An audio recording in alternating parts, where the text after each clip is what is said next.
Yeah, we're on. We're doing it live. We are on. You're doing it live. Okay. How are you today? I am a little stressed, and I'm very warm because it's 90 degrees outside. But other than that, I'm good. I am in my air-conditioned office, and I'm doing all right. So, sorry about the heat. It's North fine. Carolina, baby. I'll survive.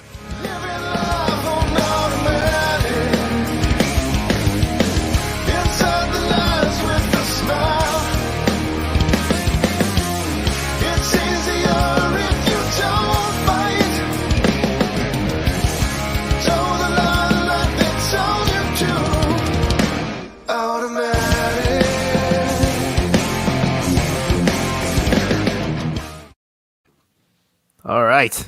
This should be the podcast. Episode 11. It should be the podcast, but is it?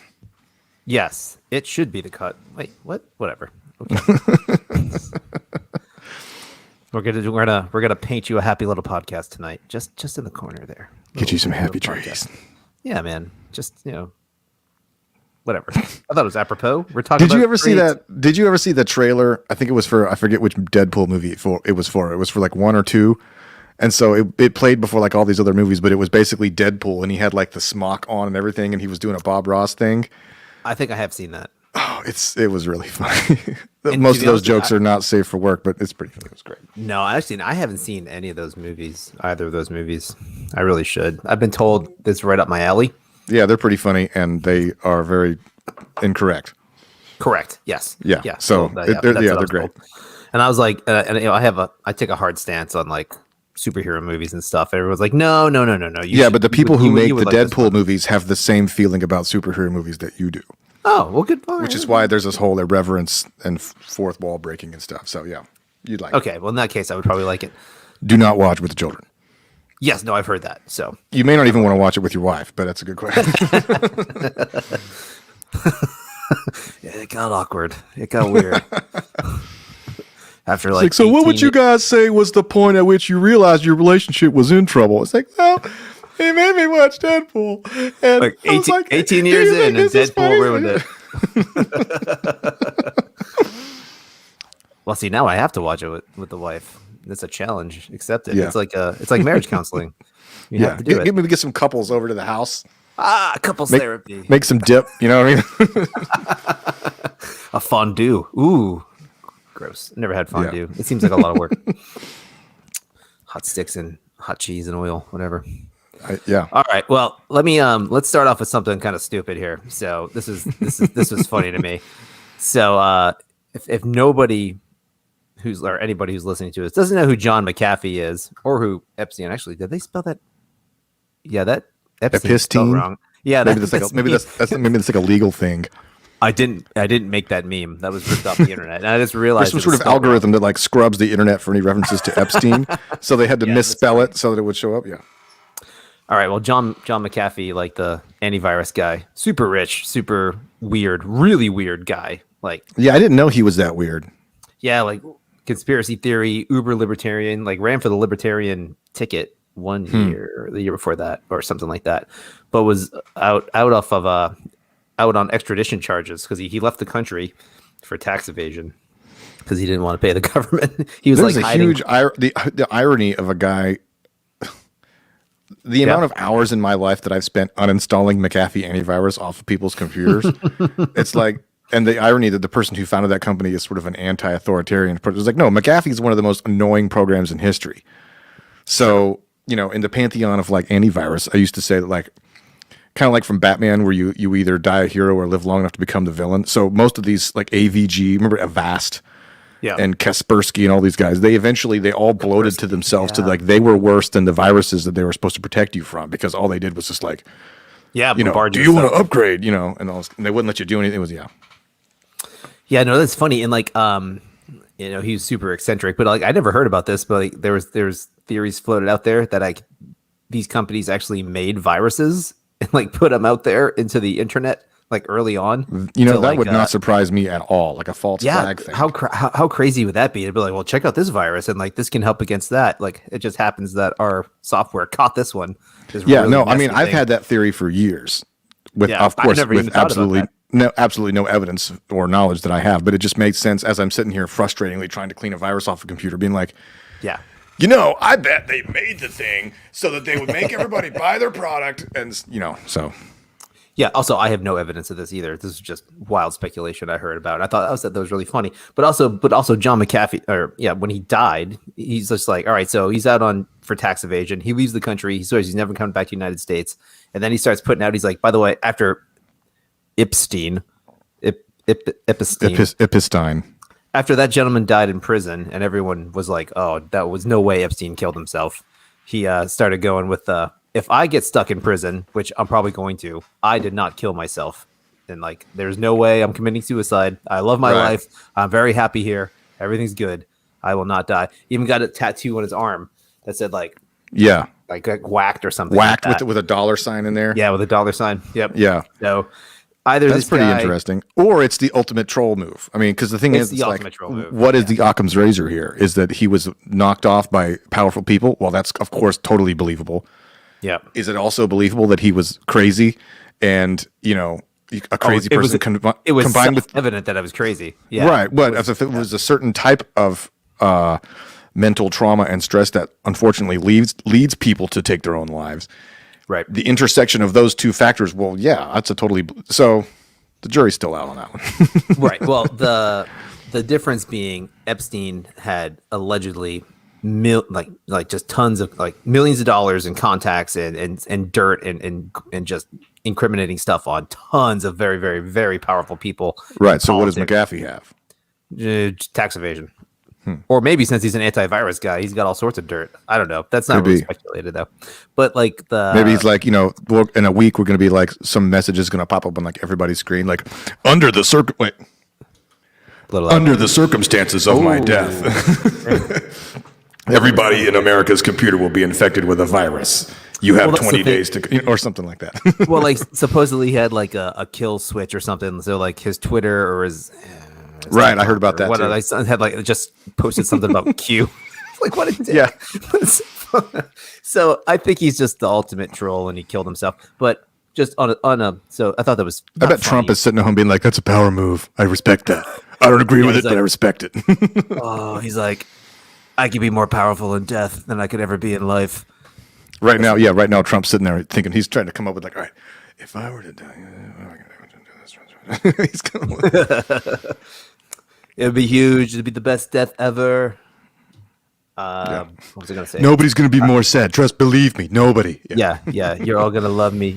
But the thing though, it's funny because it didn't hit home. It's just he didn't kill himself. Well, he probably did, but it sucks though because to be honest with you, and it's funny. I heard somebody say this, and I agree, and it's not technically true.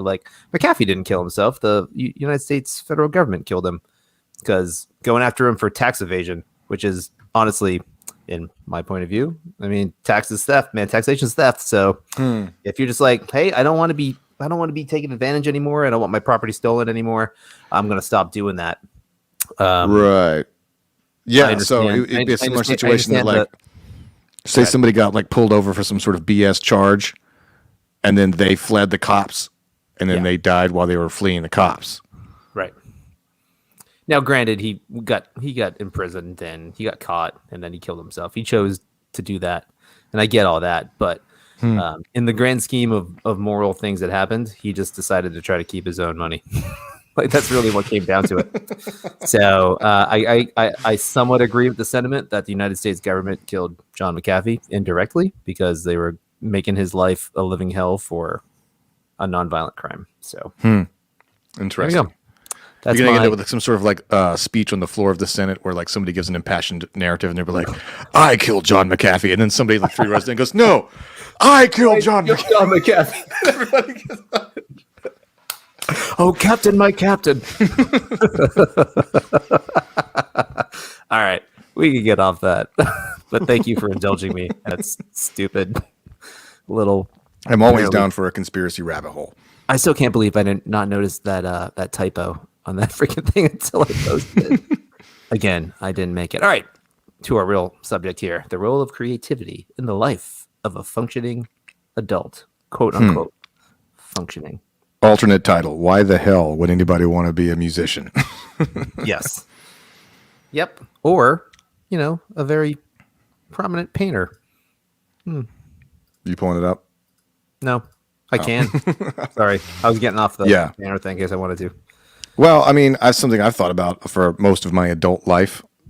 I mean, I don't know. It's like I go back and forth on it because, well, and you probably identify with a lot of this, but it's like when you don't really realize how like much of a blessing and a curse, like with a musical skill or some sort of performing art kind of thing, until you get to become an adult and you realize, oh crap, I spent a lot of my time sort of honing this thing, and now, like especially like, for me, like once I kind of had a family and I had responsibilities and I had a role in society to play, all of a sudden it felt like to me all of the people who were like championing what I was doing and telling me, oh, that's great, that's so cool, and all of a sudden they're like, why are you doing that? And it was like, well, hold on, like 5 minutes ago, me doing this was cool, and now all of a sudden now it's like, oh yeah, and then you meet these people who like don't have a creative bone in their body, and so they don't understand it, and then they would look at you like, you tell people you're a musician when you're 30 years old, and they're like, oh okay, oh that's nice, the same way they talk to like somebody who plays Dungeons and Dragons on the weekends, and I wanted to go. Some part of me would like to, now that I actually make a decent amount of money playing music, not as my full-time job. I would love to go back in time and be like, okay, well, look, if a person's going to make a decent amount of money playing Dungeons and Dragons on the weekends, how is that better than you spending that same amount of money to play golf or whatever? Yeah, I can go on some soapboxes there, but what are your thoughts? Yes, as a person who has played music in various capacities over the course of your life, like. Yeah. It's funny because I've never made any money playing music. In fact, I've only lost money playing music. So, and I, not without lack of trying, not like, not trying to like a huge degree where I was like dropping everything, moving to Nashville. I'm doing this. Like never did that, but Bluebird Cafe. Right. So, yeah, though it's funny. It feels juvenile when I tell people I'm a musician. Right. they're like, it's not what I do, but it comes up to like, oh, you play drums. That's cute. I was like, well, I've been doing it since I was like 12. It's kind of a thing in my life. Like I play a lot. I play a couple times a week. And, for a hobby, that's pretty hobby. Okay. So for me, it's a little bit different. I mean, I don't just jam in my house and like rock out with my headphones on to like old Green Day songs. But I mean, I get to play with my church. I don't have a band. I don't get to do that creative stuff where I like write music anymore. But I'd like to. I don't have time for it. So the slot I have for it is still creative and it's still good. It's still an awesome outlet and it's still a thing I value highly. And I wouldn't not. How is your mental state affected when you can't? When I can't? Yeah, like it sucks. Yes, no, it sucks. Yeah. Or if I can't. Yeah. So like an example being like during the COVID times, the shutdowns. Like I didn't play drums for like 6-8 months or something like that. So like we would get together and do maybe some live streaming, but it was real low key. I'd play the little cajon box thing, which is just death. Death God to have mercy on your soul. It's so bad, and it's really bad when people get it and they hear it and they go, "Oh, Dave, that was awesome. What was that little box called?" I was like, it's like a coffin to me, so I don't want to talk about it. It's terrible. It shall not be named. Yeah, people were like, that sounded amazing. I was just like, a little part of me just died when you said. Could you bring that for we're doing like a Christmas thing? Exactly. Yeah, my kid's birthday party. We would love that. But no, so yeah, that was rough, man. Like, I didn't get to play for a long time, and that was probably the longest span as an adult. I haven't played in a very long time because even before we moved back to Moorhead, I was in a band pretty regular. Then we had a kiddo, and that kind of slowed down. But that's right. We moved back here. Yeah. But then I kind of plugged in with pretty much exactly how that happens. Right. So then, but I plugged into the dudes in my church, jammed around town a little bit, and then started playing there on a pretty weekly basis. So, I mean, it's a great outlet. Like when I get to play, I mean, I like it. I love it actually, even though it's not my own stuff. I'm not creatively, making something with a group, but it's still playing with people that you know and you love, and you get to jam and right. Put songs together, arrange things, as a group, which is still creative and very worthwhile and fulfilling. Yeah. Yeah. Yeah. I've thought about that a lot over the years.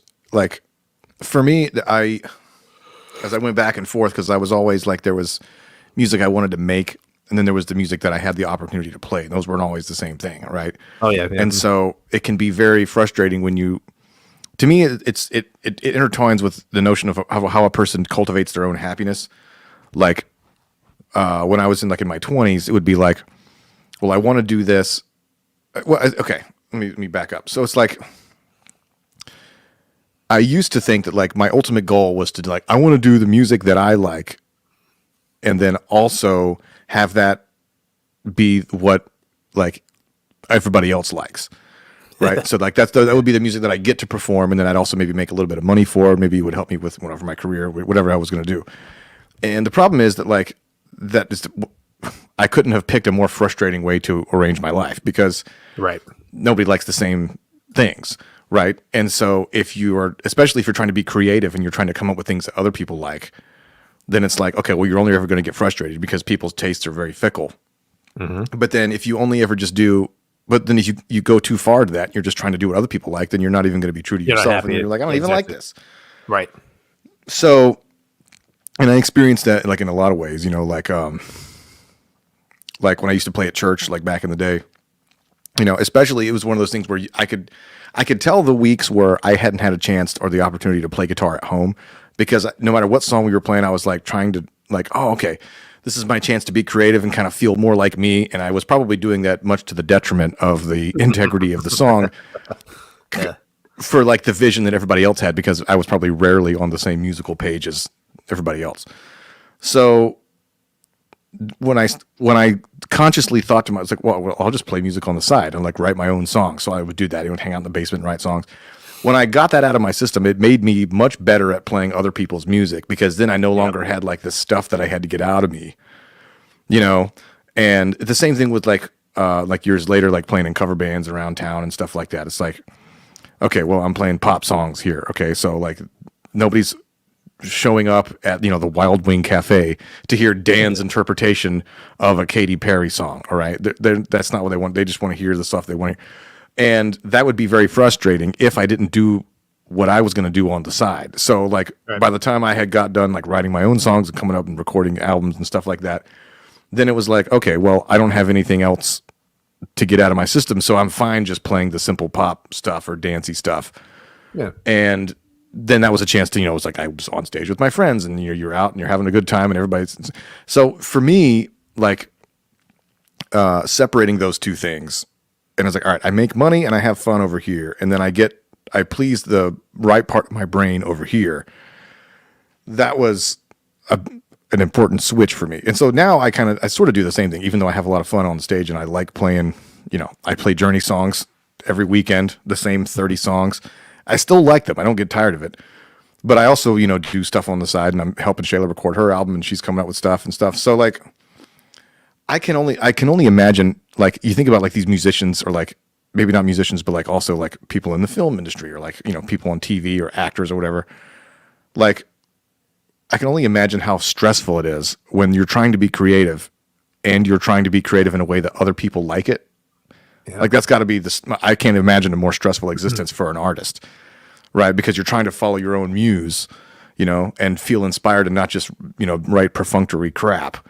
And then you don't know if the vast unwashed masses are going to respond to it. And then it almost seems like the people who are the most successful are the ones who are lucky enough that whatever their natural voice was just so happened to be something that resonated with millions of people.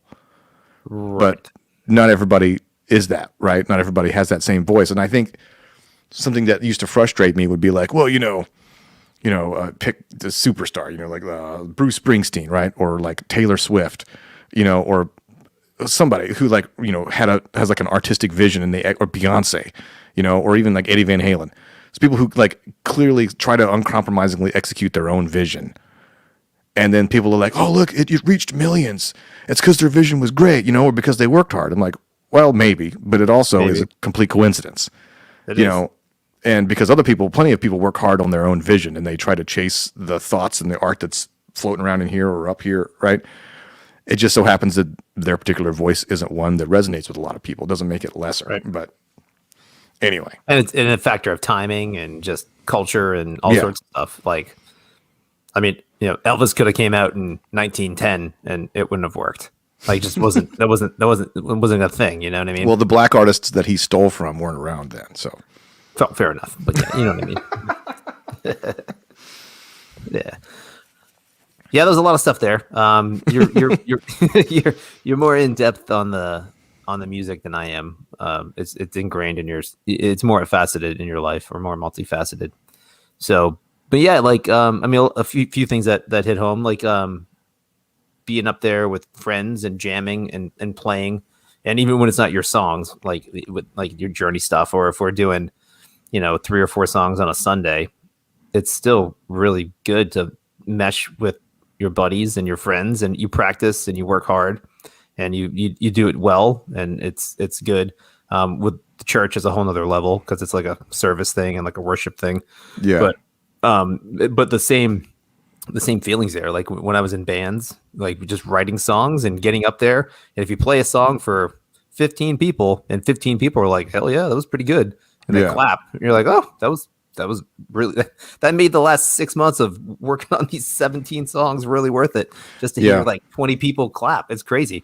It's a weird, for music anyway, it's a weird thing to have people resonate with stuff that you work on really, really hard, because it is a lot of work. I mean, because like we've been playing music since we were kiddos, like 12, 13, and a lot of iterations, a lot of bands, a lot of different instruments, a lot of moods and styles and tastes and attempts, and just keep on plugging away, man. It's good. Yeah, there's an interesting similarity that between doing the church stuff, but also like being sort of a cog in a wheel and like maybe like a dance party band or something, because in both situations nobody's there to see you.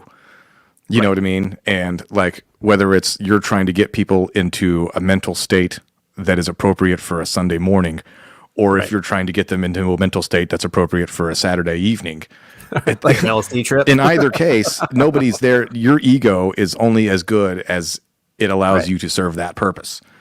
And so there's an interesting sort of similarity there, because the people that don't really, well, I don't know, I was going to say the people that don't last are the ones who have the lowest ego, but that's not true, because I'm sure we all know people who are at the top of both of those pyramids that are very ego driven. But yeah, and it's funny though, like, that's not funny. It's just maybe a different contrast. Like, I don't know how you felt with your church when you were playing, but I slot right in with ours. But it's maybe just more the attitude and the style of our church. It's more laid back and hipstery and kind of rock and rollish vibe on the music.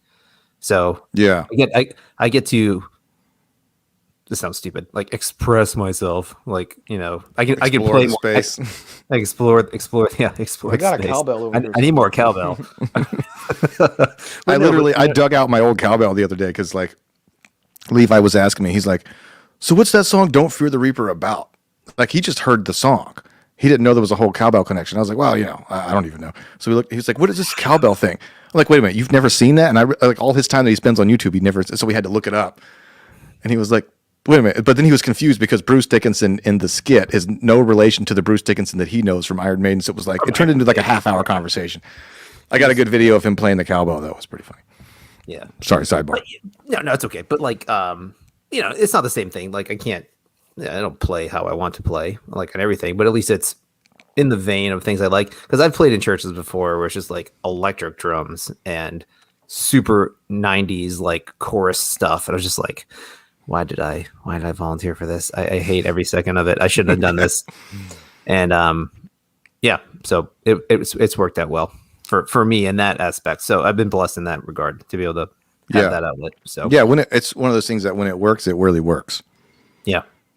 But I mean, I would love to personally, if I had time and I had dudes or dudettes, I don't care if they're dudes, persons, people of breathing characteristics to play music with. That'd be fun. I would love to write more music. I'd love to jam, or I'd love to help somebody write an album and fill in on drums. You know what I mean? I would slot in and be like, yeah, man, I'll do drums. I'll track with you, or just whatever you have in mind. I would help out. But finding that people, I'm in a weird part of the state. That's not really a thing. in Carteret County. Yeah, it's interesting. We both grew up in the same. Well, it's funny. Like you coming from the musical background that you came from, and then me coming from like my parents and stuff. The idea of like, oh well, real musicians write their songs, right? And like because the only like cover bands or people that we saw down home were like beach music and like random stuff that none of us really liked. So I come from this. My parents came from sort of a folk background where it's like, well, of course you write songs, and then when you play shows, you spend 5 minutes before the song explaining the song, and it turns into like every coffee house gig is like a storyteller's kind of thing. And then you came from the same thing, sort of like, the indie scene. It's like, where it's like, oh yeah, we don't covers, And so it's like crappy songs that nobody likes. Yeah. It really took until like well into my grown up life where I'm like, wait a second, I'm the weird one, because like I was always just trying to like, well, if I want to play, of course you write your own songs. It's like, well, most people's first songs are kind of crappy, like I wrote a lot of crap when I was in my teenager years that was not good. And like, even the best people spent most of their formative years playing other people's stuff. That's how you kind of get used to the whole vibe and the whole scene. So it's like, I guess there was sort of an assumed nobility to doing original stuff that gives, novice musicians a sort of inflated, he was like, oh, because like in the 80s, it would be like, one guitar player would say, hey, can you play Eruption? I can play Eruption. And the other guy goes, no, I can't play it. And they go, haha, you suck.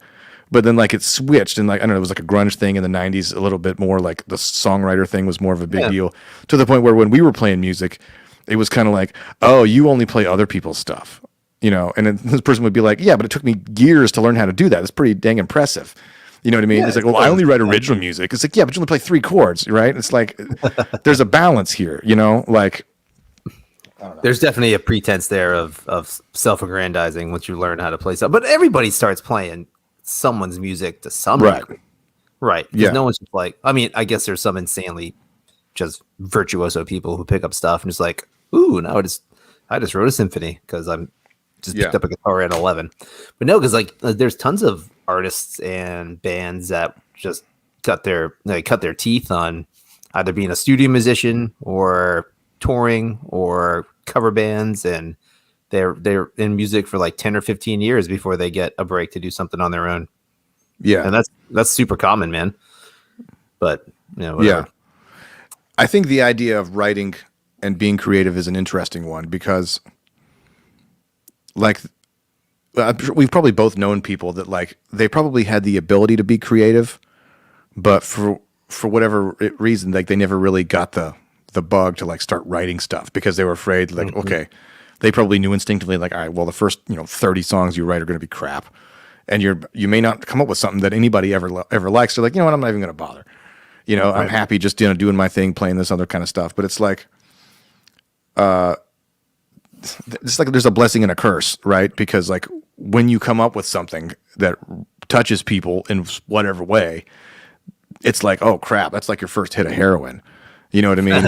Or like in similar ways, like even if you play a big venue and everybody's like, you're like, okay, well that's better than any drug. You know what I mean? Yeah. And it's like, well, now I got to find that again. And so as high as it is when you write something or you create something with not just music, it could be anything, a book or whatever.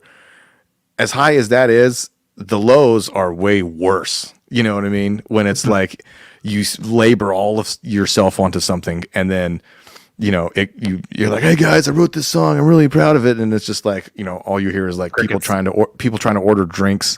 So like, hey, turn up the TV, I'm trying to watch the game, and you just want to be like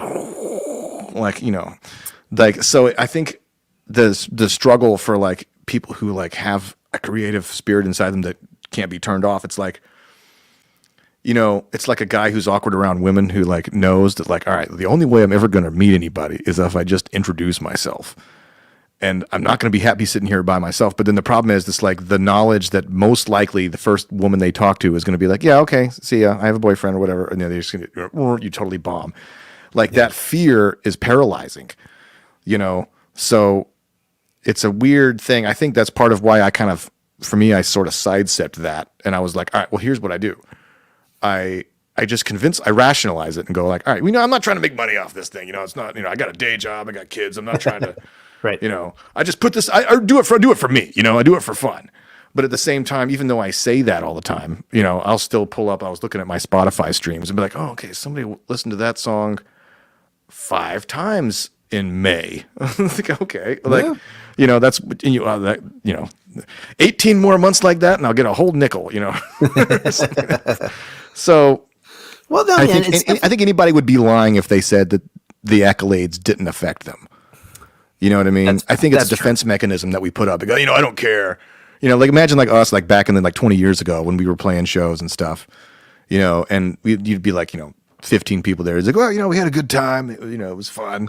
And by the way, it was 15 people, meaning like the band, the staff, and like any of our girlfriends, if we had them at the time. We did not have them. Maybe you did. Hey, well, ladies man over here. You were way more successful than the rest of us. With like the 3 girlfriends. It's a low bar. It's a very low bar. Division by 0. Yeah, exactly. But it is too. Exactly. In the land of the blind, the one-eyed man is king. No, that's funny because then it turns into like, all right, because like you look at everybody on stage, you're like, nobody's here, nobody cares. We can do whatever the hell we want. We can have fun. At least we're out here, we're having fun, And then we have a story later that we played for nobody, and it sucked, and it's kind of like a badge of honor, but it still sucks. You would rather play in front of a bunch of people for sure. There's just nothing. There's nothing that compares to that for a musician anyway. Like live playing with a bunch of people is great. I think that's where that nobility of living, because we've all heard these sort of Cinderella stories, and I think we all like to imagine ourselves as like, am I the star of my own Cinderella story? It's like, well, no, you could be you could be just a background player, like somebody else's Cinderella story, and you're the crappy band that opened for them that just gets listed in the credits as band. Yep. Yeah, that's super funny. Yeah, that's I was trying to think, is this tied into something, and I don't think it ties in directly, but like I wanted to talk about this on another, maybe we can do this on another show, like just goal setting. Like say I want to just setting a goal in your personal life and knocking it out. It doesn't matter what it is. I mean, it can be creative, it can be functional, it can be something you need to do, something you just always wanted to do. I don't know, but it's interesting. It's an interesting drive to create something, to finish something, or to start something and finish it, or to just move ahead and always try to. I don't want to use the term create, but I will, just to create something. So because we're talking about being creative anyway. Well, that's tricky. But, I mean, yeah. But like I don't. So like as stupid as it is, like you could say this, like mowing your lawn or having a well-kept yard or planting a garden. Like those aren't necessarily creative things. And I think this would be a whole nother conversation, but it ties into that because it's something you're doing outside of yourself for reasons that probably aren't necessary. In fact, they're not necessary because keeping a yard or growing a garden in these, like, you can go get tomatoes at the store, but if you want fresh tomatoes, you'd be like, man, I'm going to make my own freaking tomatoes. I'm going to grow them. I'm going to nourish them. I'm going to eat them and I'm going to love it. Yeah. And that's like, you kind of do it for yourself. And then if you get good at it, you could give it to other people, which is kind of cool. You get to share things that you care about with other people. And they go, hey, this tomato's really good. It's a stupid example. Well, but I get better it's ones. Like, I grill steaks like at least once a week. And by the time you buy the steaks and you bring it home and you do all the work for it, it's like, or I could have paid $17, $18 at Chili's. Just gotten one, yeah. And Chili's. Well, I'm trying to think of a place you can get a steak for $17, but there's something cool to know. Like I took this lump of meat and then I did a bunch of stuff to it that made it taste great, and now my family gets to enjoy the wealth of my labors. I mean, that's a satisfying feeling. Yeah.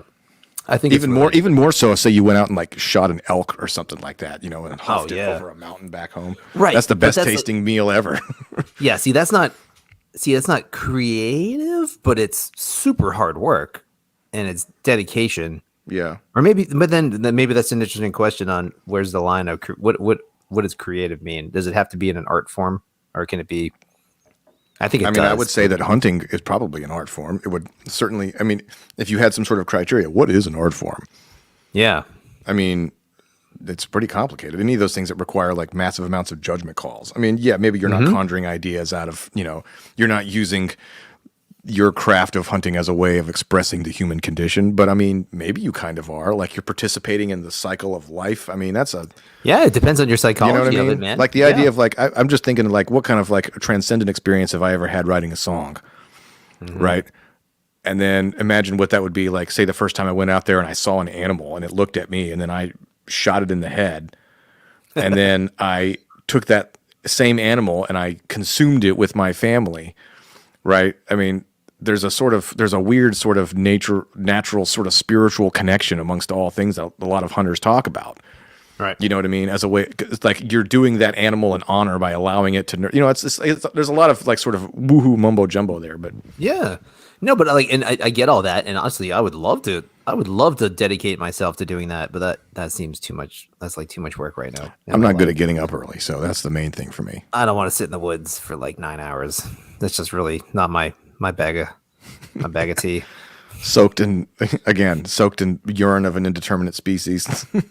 Well, you got to be downwind, right? You got to, yeah. But like, no, but like, I get that. And like, but like being creative and, you know, in a musical space, you're like, I'm going to make this thing called a melody and put it together. And I'm going to have maybe a couple other people to help me do that. And we're going to hope that these notes resonate with another person in their mind. Yeah. And if they like it, maybe they like, for me, like when I hear a song that I really, really like, I go, okay, there's something about this I like.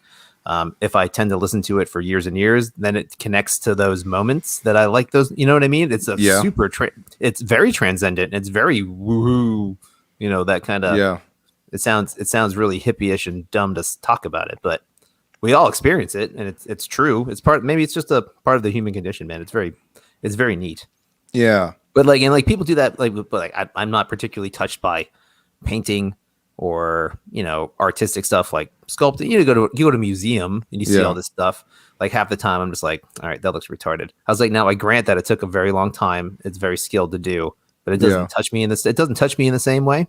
But I understand why people don't care about music in the same way. You know what I mean? But like, hey man, I'm a painter. I draw. I've worked on drawing and shadows and freaking contours. Like working on being an artist and like to sketch is incredibly hard. And to be there was a guy. We were in Myrtle Beach a couple months ago. And there was a guy who set up, and everybody thought this. Apparently, that he does this all the time. We're playing this like bar, like there's people dancing, and there's a DJ, and this guy sets up with an easel next to the stage and just paints the band. And nobody thought that was unusual. Apparently, it happens all the time. But it's like, so we're sitting there, and we talked to the guy. He seemed like he was cool, and so we're over there playing, you know, don't stop me. And then we over there, and he's just like doing his thing, whatever. And then at the end, we looked at it, and we were like, holy crap, he painted like 2 paintings. And like, it was sort of a little bit of an impressionistic, almost Monet kind of thing, because it wasn't like facial details, but it was like the general gist of us. It was really cool. He like nailed the drum set and all this kind of stuff. And so our singer bought the painting. But it was cool. Like, I was just looking at this guy. I'm like, he probably thinks the technique involved in doing that is pretty rote. Like there's an object, like, all right, here's how you do people in a certain kind of brush strokes. And I'm over here, like, I don't understand anything about what's going on. This looks like snake oil magic to me. Meanwhile, he's looking at us being like, how's he doing that with his hands? You know what I mean? And I'm like, well, you just do like this. So it was just like a weird moment. But I had somebody ask me the other day, like, just talk about music. They're like, so like, what does like a vocalist do? Like, how do they come up with melodies? I was like, the same way anyone comes up with a melody. You just pick the notes that are in the range of the key and they sound good. And you go, I'm going to try this. And if it sounds good, you like it, you do it again. He's like, I don't get it. I was like, well, that's some people. Some people just like, they don't even think about it in those technical terms. No. But like, that's physically what he's just like. He's like, I get the drums, I get the bass, I hear the guitar, it all sounds together. He's like, the vocals just blow me away. I don't understand it. I was just like, I don't really know how to explain it. I was like, I don't know. I was like, I don't sing, but like, I mean, you still have to sing it in the key that you're in. Now you can fluctuate and you can go in and out, and you can have varying degrees of, you know, different techniques to do that. I was like, but you still have to sing within the same notes that everyone's doing. He's just like, what? I was like, don't worry about it, man. Just listen to it and enjoy it. That's like something like, you know, the purity of a child's question. Like, you know, a child says, like, a 68-year-old man. Well, fair enough. Look, I mean, there's no judgment on that guy, but like, I've said it like, it's like, well, how do you talk?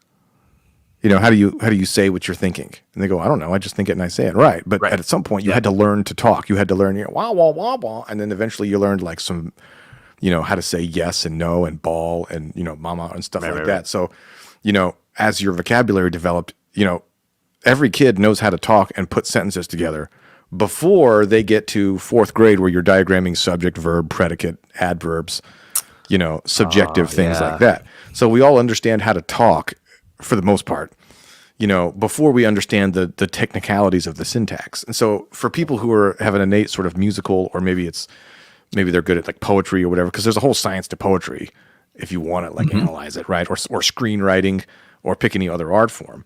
Some people are just innately, they just have that voice in there. And then they go to school and they figure out like, oh, that was kind of how I was. Like I kind of had an idea like, oh, okay, that's what a scale is. Okay, sure, whatever. And then I got to college and they started saying, no, this is how this works. And I go, oh, well, I knew what that was. I just didn't know the name for it. Yeah. But yeah. Yeah, no, because it's, I don't know, this sounds pretentious too. People are like, hey man, so would you like to like teach my kiddo how to play drums? I was like, no, absolutely not. I have no idea how to do that. I don't they're like, you've been playing for like 28 years. I was like, something, oh no, 26 years. I was like, yep, been playing for 26 years. They're like, I don't know how to play drums. I was like, I just picked them up and started playing. I was like, that's the worst for self-taught people. I just mimicked crap that I could pick up on. And like when I started playing with people who were kind of serious, they're like, all right, so we're going from like, this is gonna be like a 6/8 beat. I was just like, I was like, just play it for me. I'll get it. Just start playing what you want. I was like, oh, that's 6/8. Okay. But like, I didn't know that. And I don't care. I really don't. I know how to play to it. But like, it's just funny. Yeah. Like, it's an annoying self-taught thing. And it sounds super pretentious even as I'm saying that. It was like, nope, don't even know. I just do it. Buh. No, I mean, I mean, at some point, even if you are trained in it, it becomes very innate and it just becomes routine and second nature, and you just do it. And I don't think that's pretentious. I think it would be pretentious if you were, while saying that, trying to elevate what you're doing to some sort of spiritual significance. You know what I mean? And like, how do you do that? It's like, I don't write the song writes me, or something like that. Yeah. That's a dick move. Yeah, that's not cool. Yeah. But I'm not a huge John Mayer fan, even though I respect him as an artist. He was given this talk like at Berkeley, or because he went to Berkeley like, years ago, and people ask him about his songwriting, and he's like, dude, I don't even know. Sometimes he used the metaphor that like the songs are just sort of floating around in the air. And like when you sit down in a mode and you're trying to be creative and you're trying to think of them, like you have to leave your mind open, and occasionally one will find its way into your head and you go, oh crap, I got to make sure I grab it and either write it down or record it or whatever. Yeah. And that was the way he described sort of the randomness of the creative process, because I mean, it works that way for me, because I could sit down and be like, oh, I got a whole day with nothing to do. I'm going to write a song. And I sit down with my guitar and I'm just like, everything. It's like, all right, there's nothing inspired here. And then like, I'll be like super busy or something like that. Or I'll like driving or taking a shower. And then some like melody idea just pops into my head in like 3 lines of, I'm like, huh, like, where did that come from? Like, that's always the most inconvenient times, Yeah. That was always the fun thing about being in a band. So like somebody would have a pretty thought out idea. I'd be like, hey, let's try this. And you just work on it for like a week and you just be like, that song's awful. We can't make it work. And then like all of a sudden someone just like plays something, and just like 2 hours later, you're like, we just wrote a whole freaking song that we're going to be playing for the next like 3 years. It's just crazy how there's not necessarily a rhyme and a reason to it. And it's a thing of beauty when it happens. You can put a lot of work into it and you can make a song work. But sometimes you just go, man, it just popped out of nowhere. And it's just like, I guess like got the gist. Technical knowledge and training can give you ideas of like, okay, this 3-note thing came into my head. Oh, well, my college education teaches me that a cool way to reharmonize this would be to do this other thing over here. And all of a sudden now I got another germination of an idea, right? So it can give you jumping off points and stuff. But yeah, like I was, Rick Beato, the Everything Music dude, he did this video the other day about Kiss from a Rose. And he was like going through, which I always thought that song was amazing, but he was going through like all the parts. And it was just like, who comes up with these kind of things? Like it was not the type of thing that you would expect to be like to win a Grammy in 1994 or whatever it was. And so he just happened to be like buddies with Seal. So he calls him up on his phone and he's like, hey, so what were you doing? And Seal's like, dude, I got this multi-track recorder thing and I was messing around with it. And I just kind of went bum, bum, bum, bum, bum, bum. And then all of a sudden, like all this parts started to come out and it ended up being this like amazing song. It just happens that way. I don't know. Hey man, the Batman movie made that song. Let's be real. Oh yeah, I forgot about that. Just kidding. No, that was a Batman movie. That was a Batman. Yeah, it was. Song. It was in Batman Forever. I think that's what it was. Yes, that's the Jim Carrey one, right? Yes. Yes. Val Kilmer. Val Kilmer. Yeah. No, Jim Carrey was also in that one. Yeah, that's what I'm. No, he wasn't Batman. He was the Jim Carrey as that Batman. would have been a really good like Saturday Night Live skit in like 1995. Just like reverse those. Like Jim. If they back of the day. Okay, I'm Batman or whatever. Yeah, sorry. Well, see, like horrible Jim Carrey. And we don't have time to get into like other art forms, but like Jim Carrey's like a painter now, and he's always lost his mind. But like he went from like acting and comedy. Like comedy is its own set of freaking creative things that I can't even touch. And then acting is its own, obviously super creative. Like you gotta be outside yourself all day. And then Jim Carrey's just like, I just paint stuff now. Yeah, like it's interesting. Like most actors are not also writers. With a few exceptions, maybe like Stallone, or or like maybe he's not the best example, but I'm like there are other people who are like writers / actors / whatever. Well, but like pretty comics, successful anyway. Comics, I think there's a really interesting overlap. Like if you go and you watch like your average, anytime like Joe Rogan has another comic on his show, they end up talking about music. Yeah, right. There's something about like comics love the music as an art form and understanding it, and musicians love watching comedy. Because that's the thing that we can't do. You know what I mean? So it's like, I think there's so much respect that goes on both ways. Because like, did you ever see, there's that show on Amazon, The Marvelous Mrs. Maisel? Anyway, don't worry.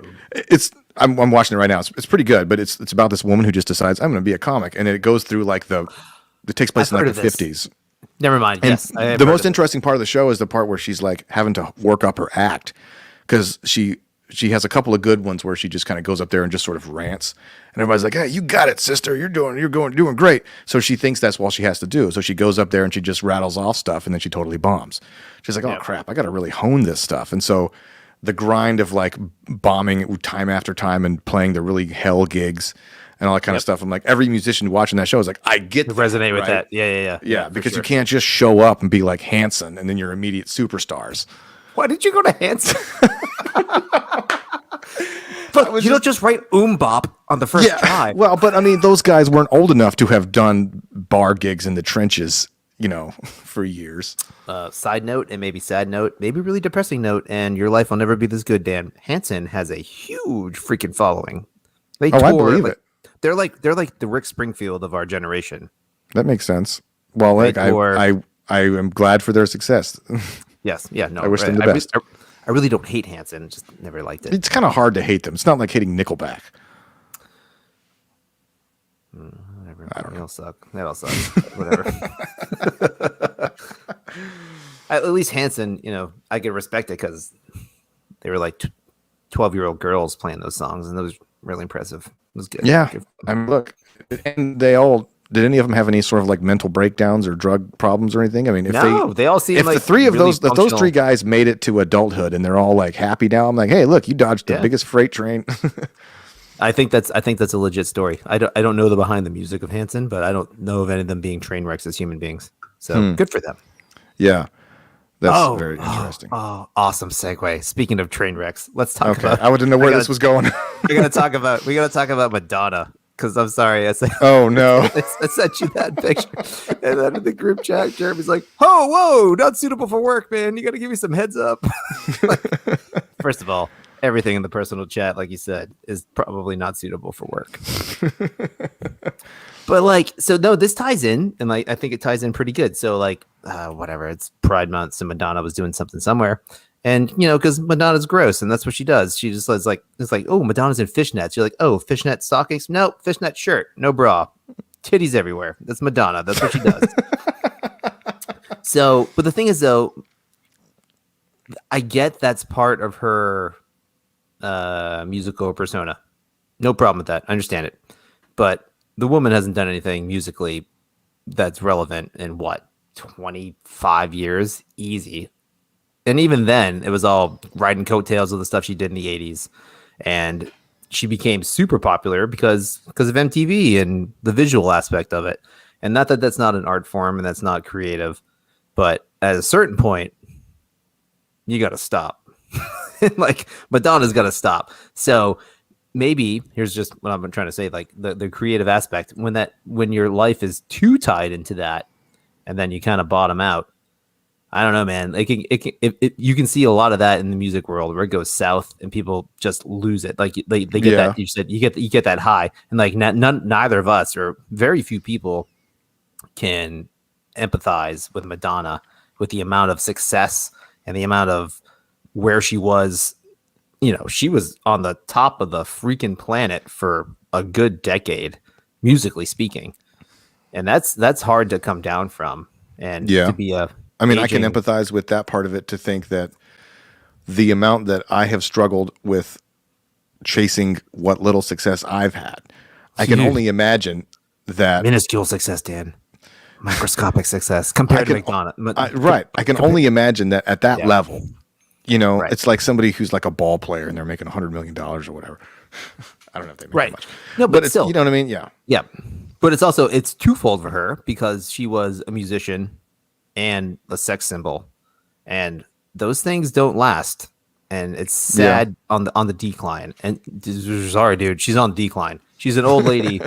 She's an old lady with fake boobs and plastic surgery and a fake British accent now, and she's just terrible. And it's so gross. On one hand, go ahead. No. I was just saying it's sad, and I'm being very judgmental right now. And I got a lot of people. I remember just like, well, you wish you could be shaking around like Madonna. I'm like, no, you don't. You don't want me shaking anything around like Madonna. But like, it's not. I don't know. So I mean this with all sincerity. Like, so when the creativity juice is gone, and you can't necessarily produce it, and then when your persona is maybe tied up in it too hard, that's a negative thing, or something to watch out for. And that's with everybody. Yeah, that's a rough one. It's not a creativity persona. It's when your persona is tied up in anything that's not transcended enough to like really carry you through your life.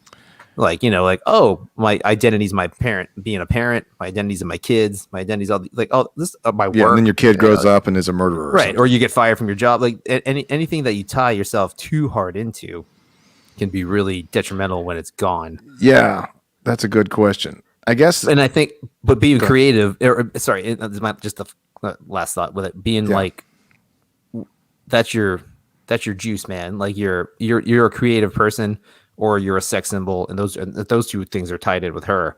Like when both of those are gone, I mean, hopefully she's got things going on in her life that are meaningful to her. But it seems like when you're getting back up there and shaking it around at like, God, she's got to be in her late 50s, 60s. I should have looked this up. I don't know how old Madonna's at, but like plastic surgery only gets you so far, man.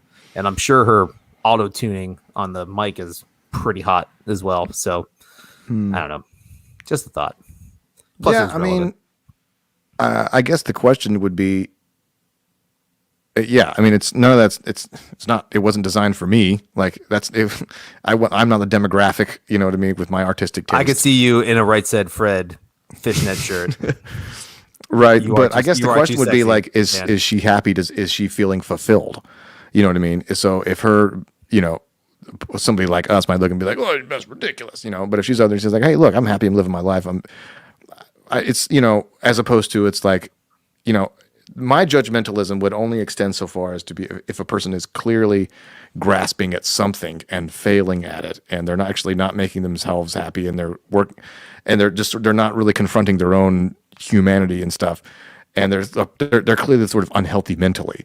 That's when I'd be like, all right, well, you know, that's kind of sad. But if it's part of me also respects. Okay, well, that's maybe I don't know. In this example, I think I'm on the same page as you there. Yeah. Otherwise, like I'm not. It was funny. Like I remember, like Shakira was doing the Super Bowl one year, and she started playing drums. Oh, I should have brought this up. Oh, I remember that. But like, I did a quick like Photoshop of my face over her playing drums. It's like Shakira sucks at drums, but like Shakira's on the stage playing drums. They didn't even have mics on the drums. Yeah, like that's how you knew that it was so fake. They don't even bother. Like, But apparently, she tries to play drums. Like she likes to play drums. Like she does that. Yeah. Whatever. I don't care. I was just joking. And then like someone's just like, you're so jealous that you just like if you were like in the mid 30s and like shaking that thing up there and playing, I was like, you damn right I am. Yeah, just girls up there playing drums for the Super Bowl. I was like, I would do that in a heartbeat. I was like, of course I'm jealous. Yeah, that might have something to do with. I'm still making fun of it though. The particular blend of the sort of kind of sense of humor where it's like, all right, well, we instinctively take the piss out of each other, right? That's what we do with our friends. And so, but what it sounds, but for people who don't really kind of get that style of humor, they're like, oh, that guy's just a dick, you know.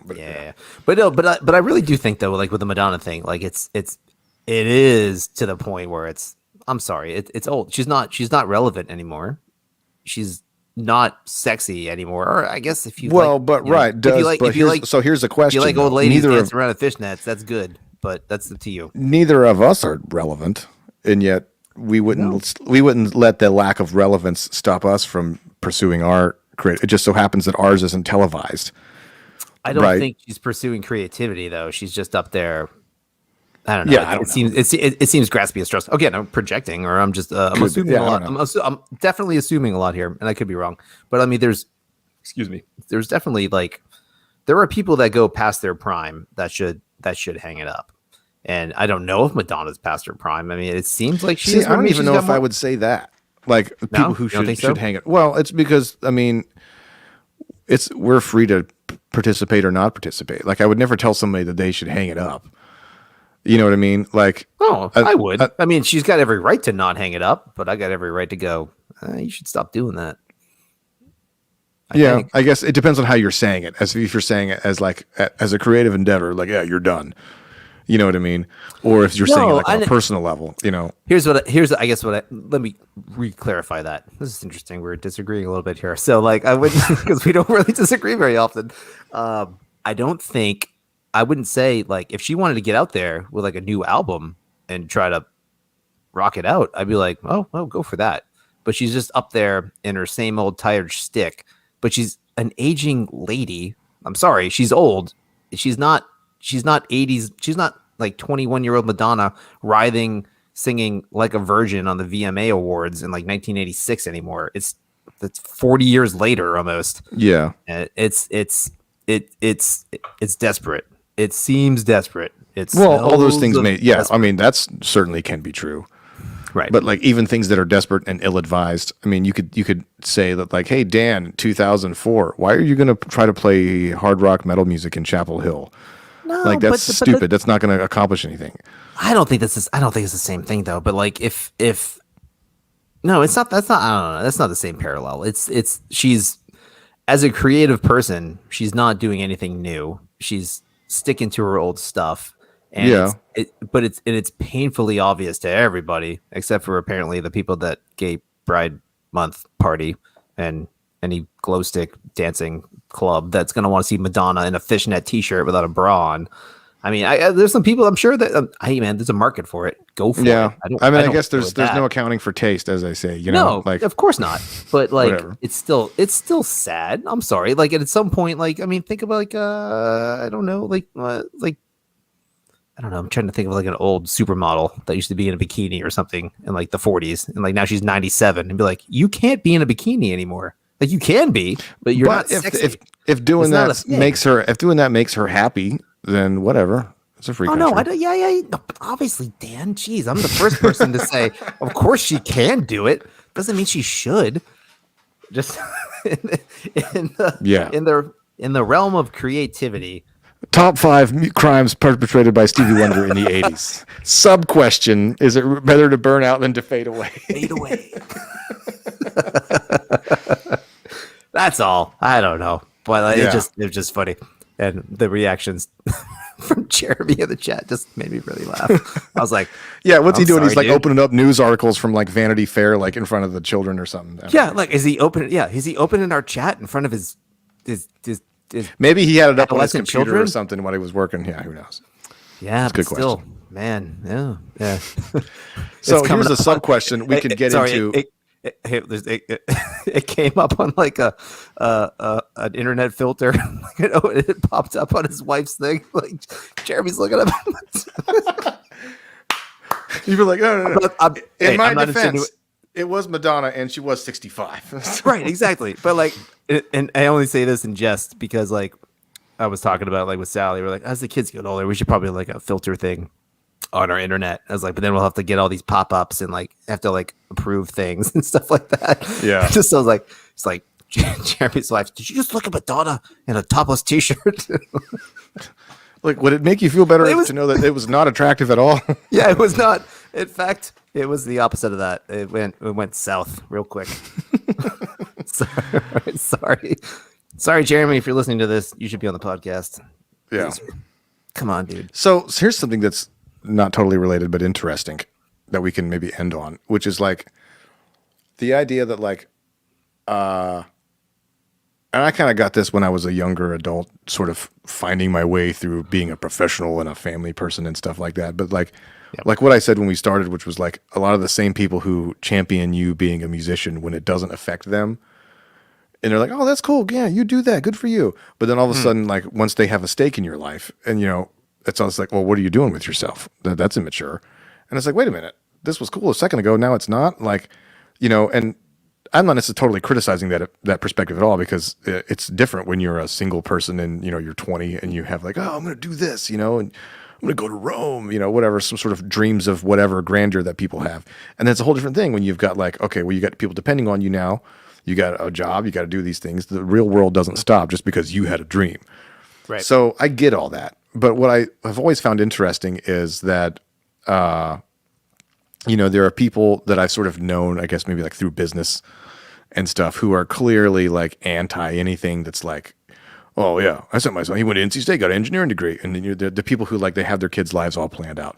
And there's no room in anywhere for any sort of the wabi-sabi of it, you know, the sort of the beauty and the brokenness and the offbeat. What? Sorry. It's a Japanese art form where they take vases or pots and they break them, and then they glue them back together with gold, and it makes it stronger. Yeah. Okay. Cool. I didn't know that term. Gotcha. Thank you. I learned it from David Lee Roth. So there you go.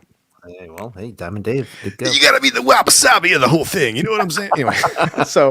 Anyway, like, and I get some of that, like people who just think there's no value in, you know, like we say the same thing. Like we talk about like education, you know, the two of us might be talking about like, well, you know, these white liberals, they're getting their degrees in like lesbian dance theory. And then they're getting you got to get a job, degree that's going to get you a job, you know, it's going to make some money, and that's how you support things. And so then like, but at the same time, we're also musicians.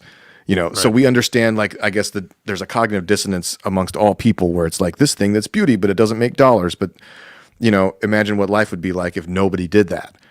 And so I've often thought it's like, you know, the people who are like, well, everybody should go, you should get a trade school, you could be an electrician or whatever. And it's like, then those same people, they go pay $10 to watch a movie.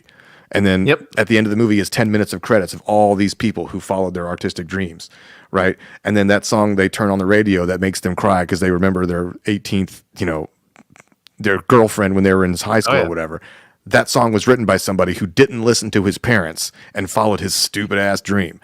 And so I think there's an interesting contradiction that like we have, you know, because it's like, it's almost like being a creative person is a little bit of a curse, because it's like, I was like, okay, well, you know, I want to tell my kids this. I don't know exactly how creative they're going to be. They're kind of starting to get interested in music, but I'd be like, okay, look, just understand that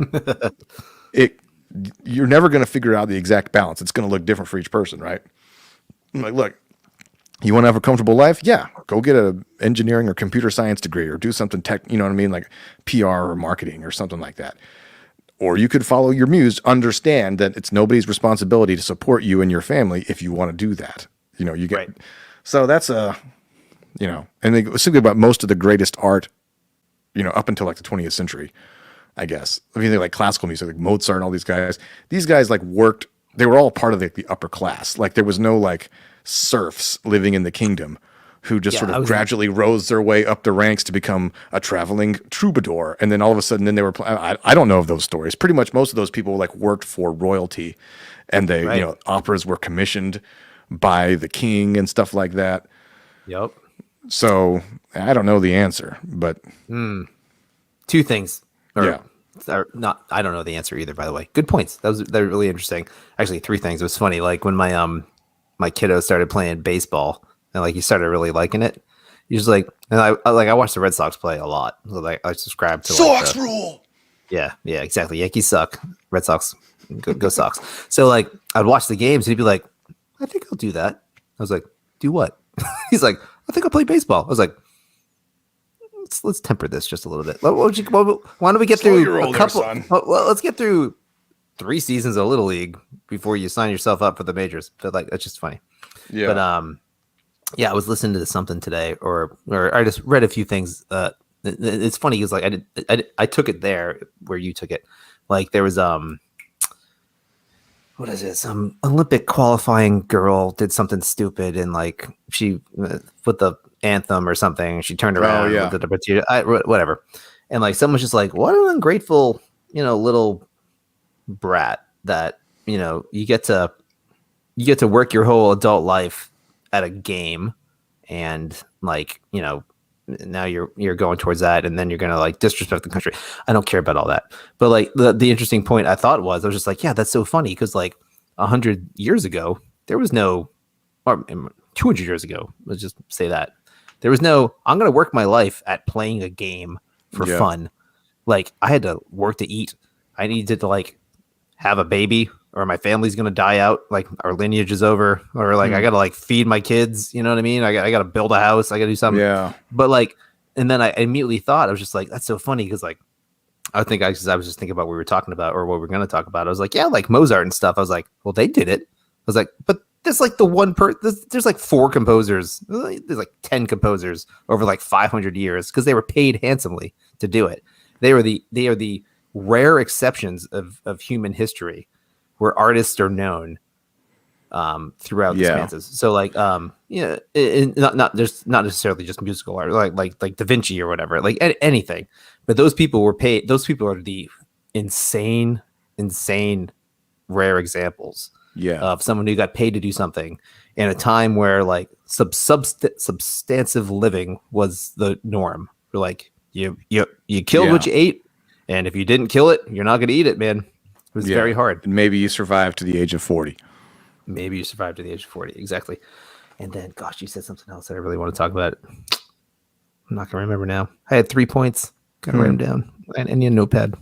Yeah. Well, it could be an interesting, I would say maybe there's something to do there, which we can talk about another time. But like, is this one of these things where like maybe it's the government's, like the National Endowment for the Arts and all of these sort of things where it's like how much like great art never would have been created if it wasn't the government funding stuff. You know what I mean? Like, I don't know the answer. Like if everybody, took the hardline approach, then you'd be left with nobody getting like formal training, And so. Yeah. But then again, like formal training is not necessarily. No, it's certainly not necessary. I don't even know if it's really a good prerequisite. I mean, it's definitely a luxury. Maybe it was the technological revolution of the 20th century that all of a sudden made art economical, right? Like think about like somebody who knows way more. Sure. Right. Like I don't know anything about sports, but my instinct tells me that sports teams weren't like the phenomenon that they are now without the ability to watch them on a television or at least in person. Oh yeah. Right. Like even even like before TV, like you could be a professional sports player, but like or sports baller, but you'd have to like you would work your balls off, and it was a very middle class living. Yeah, but you'd read it, but a regular Joe would read about it in the paper, or then maybe they'd listen to it on the radio, but then they would watch it on TV, and then now the Super Bowl is the biggest thing on television. So it's like, but then there's an economics to that. It's like, oh, now we can sell advertising, and so now a sports figure, if they're great, successful, the Michael Jordan, he's an inspiring figure to like little kids. Right. So there's that part of it.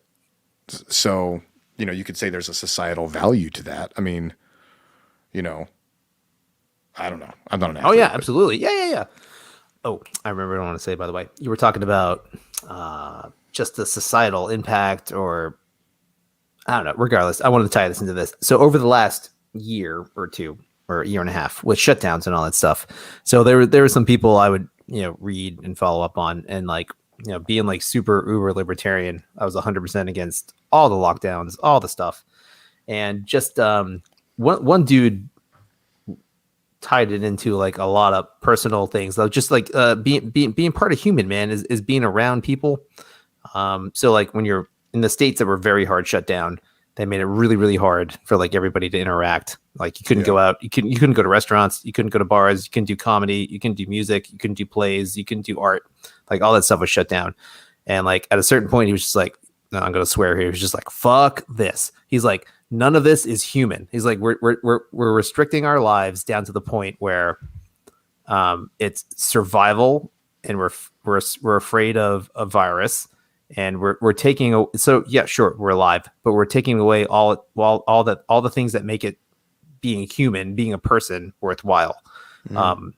Your interactions with others, your interactions with art, your interactions with music, your interactions with food. Like, you couldn't go out to a restaurant, like all these things that are to some degree creative. Like, you can be like, oh, okay, whatever. Chick-fil-A makes a chicken sandwich, sure. But like, that's still a creative effort. Like, making food is still creative, and presenting it to somebody and serving it. So like, yeah. And like, but running a business, I mean, right. I mean, that's what you do. Again, yeah, sure. And to some degree it's creative, but like, he was really harping on, he's like, I had tickets to go see shows. I was going to go watch bands play. I was going to go watch my favorite comedians tour. And that hit home with me too. Cause like when COVID all went down, I had tickets to see, I was going to go see Joe Rogan. I had Jimmy Earl tickets. I had a bunch of shows. I was yeah, like, me too. I can't go do that now. That sucks. And like, I obviously I get the point of pulling back and being safe and all that. And at a certain point, people started pushing back, and they're just like, listen, man, we got to get back to normal, because it's not normal to not have these things in our lives. So God, we've gone over like an hour and 12 minutes here. It's pretty good. Wow. This is like one of those topics we can talk about forever. But like, so the creativity and the importance of that in the human experience, I don't know. It's something that was lost. A lot of that was lost last year. Yeah. And that sucks. Well, and that's never yeah, go ahead. Maybe the silver lining to that would be a lot of people found a lot of it too. So maybe, I mean, I used that a lot of the extra time that I had in 2020 I'd finished my album that I'd been working on since 2018. So like, on a personal level, people supplanted consuming art with making art, or consuming creativity with maybe being creative. I mean, one could argue that the artistic type, when times got tough, we retreat to the only thing that we know, which is to be artistic. Yeah. So I'm sure there was a lot of crappy songs written in 2020, but hey, maybe I know what that's like. I mean, like, Journey's got a new album coming out. I don't know how good it's going to be, but like, they just did all that stuff literally via Zoom. Yeah. Like, they would, the producers in Australia, the other guys are in LA, and Arnell's in the Philippines. So I don't, and then I've just been talking about this with Shayla, but like, she had never written a song before mid last year. And I always found that surprising, because she's such an interesting, like, thoughtful person, and she's a great singer. I was like, you never thought about writing anything? She was like, not really. And then, like, when nothing was going on, everything was shut down. And then we were talking. She was like, hey, I think I came up with a song. I was like, oh, really? That's cool. And then she plays me this song, and it was like a complete, fully formed thing with like all of this, like, it had rhymes and a structure and stuff. I'm like, nobody's first song is supposed to be that good. Everybody's supposed to like write 40 horrible songs. And then she kind of caught the bug on it, and then she came up with all these other songs. And so we're almost done with the album now. But it's like, she maybe never would have taken the time to find that part of her creative brain without this external stimuli forcing her. So maybe that's, maybe there's other people out there like that, maybe, people in Hollywood who, rather than pumping out movie after movie every year, maybe they're like, all right, look, we're not putting out anything for a year. Maybe let's take the time to make these scripts actually good instead of nonsensical. Yeah. Maybe people are taking the time to work on their craft. I don't know. Yeah, that would be great. That's a conceivable outcome of it. Yeah. I don't know if it's worth it, but whatever, still good. But yeah, it's just funny, like, and like, maybe people, when they can't, so like 400 years ago, when everybody had to survive on like a day-to-day basis, creativity just wasn't an option. It's not. It's really not. It's very rare to be creative when your day-to-day thing is like, let's heat and feed my family. Yeah. But like, now, when it's such a consumer-based economy world, we're very privileged and blessed that you can consume creativity. Maybe that's a detriment, and people are still less creative. So then when you can't consume creativity, you go, I got like, but it's still it's something you crave, and you consume, and you take that like, so like, you take music, you take art, and you make it your own. Like, everybody does that unbeknownst to themselves. Like, we all do that. We all kind of touch everybody has memories that touch the creative process. So when you can't consume it anymore, maybe go, there are certain people that maybe that awoke in them. They go, I got to do this. I need that. And now I'm going to be creative. I'm going to do my own painting. I'm going to write my own songs. I'm going to do this. I'm going to do that. Interesting. Makes you wonder how much great unproduced art came down and then went out, went in one ear and out the other ear because people were too busy trying not to die to write it down. Oh, yeah. They didn't have the ability to record music that they came up with. You know what I mean? So the only music that we have that survives is the stuff that got written down or got recorded by sheer happenstance. And then by the same token, it's like, okay, well, our lives are so great, but so much music comes from emotional pain. So it's like, I've thought about that too. I really miss writing music. I was like, oh, but the problem is happy.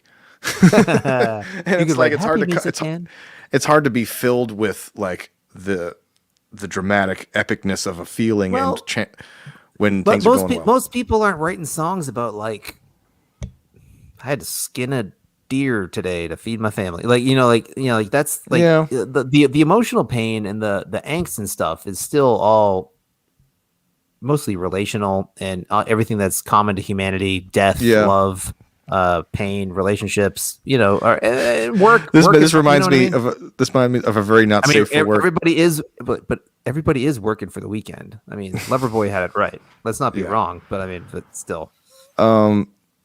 We probably can't get into it. Bill Burr has a hilarious bit about this, where he was arguing with his wife about like how like all these early rock and roll, like Elvis and all these people like stole from all the black musicians.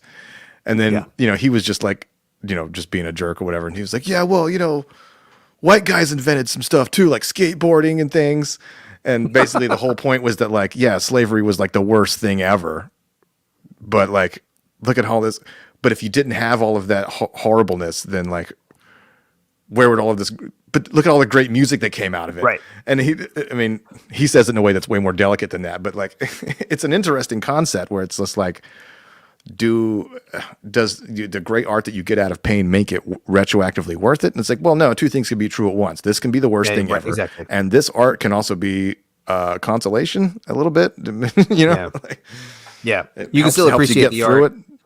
Yeah, right. It doesn't, I don't think it justifies the pain, but it helps. It helps. And it also helps to appreciate it and to be retrospective and understand. Yeah. All right, dude, we're at an hour and almost. Yeah, this might be our record. This is pretty good. That was long. Yeah. Here I was thinking, I don't know, what a silly topic. We're going to talk about this for like a little bit. I was like, I know Dan knows a lot about that. Oh, we kept going. That was good. Yeah, we got it. All right. Well, I think we should go. Cool. All right, man. I'm going to go back in the air conditioning. Yeah, turn it on, dude. You're sweating bullets over there. Yeah. Wrong one. Nope. Where's the outro? There it is.